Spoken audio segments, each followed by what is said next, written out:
माँ जी, मेरी आज तबीयत ठीक नहीं है, मैं आज सादा सा नाश्ता बना लूंगी। ठीक है बेटी, जैसे तुम्हारी मर्जी।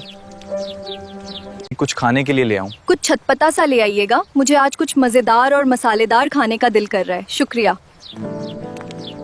बेटा, बाहर से कुछ भी लाने की जरूरत नहीं है, मैं ही बहू के लिए कुछ बना देती हूँ। ठीक है अम्मी, जैसे आप कहें।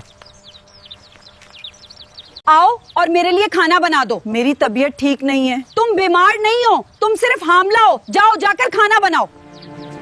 इकरा, बिरयानी और खीर भी बना देना, मेरे भाई और भाभी भी इतने दिनों बाद आ रहे हैं। मुझे खीर बनानी नहीं आती। इसमें क्या मुश्किल है, दूध डालो, चीनी डालो, खीर बन जाएगी। आपको बहू से इस हालत में इतनी सारी चीजें बनवाने की क्या जरूरत है? अरे नहीं, मैंने सब कुछ अपने हाथों से बनाया है और मैंने अपने भाई की पसंदीदा खीर भी बनाई है। जल्दी से ये सारे बर्तन धो, और भी बहुत सारे काम हैं। अम्मी, क्या आज आपने खाना बाहर से मंगवाया था? नहीं, बहू ने बनाया था, आज तुम्हारे मामू और मामी आए थे। क्या अम्मी, आज तो इसकी तबीयत खराब थी, फिर खाना बाहर से ही मंगवा लेना चाहिए था। मेरा सर दर्द से फटा जा रहा है, तुम्हारी अम्मी ने सारे घर के काम मुझसे करवाए। मैं तुमसे माफी मांगता हूँ, मेरी अम्मी ने आज तुम पर जुल्म किया है। कोई बात नहीं, बस सर में थोड़ा दर्द है, थोड़ी देर तक ठीक हो जाएगा, आप परेशान ना हो।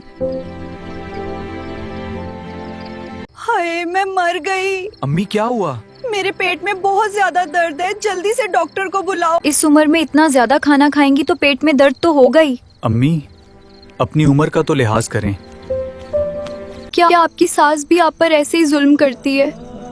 तो दुआ करें कि अल्लाह सबकी सास को हिदायत दे।